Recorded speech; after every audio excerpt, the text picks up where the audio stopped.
Hello, football lovers. I greet you all.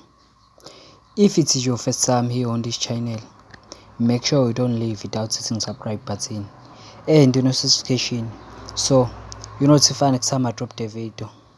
So please like. Sorry that I updated you today is that Vela Khumalo names 3 players who are going to a pre-season with first team.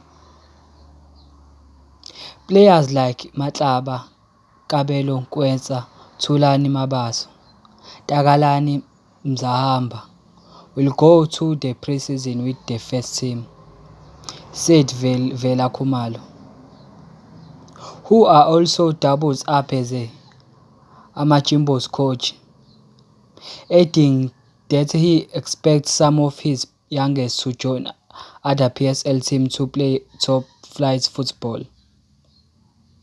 We are not necessarily saying we are promoting them, but we are saying if the first team can just take them for the pre-season and do their own assessment.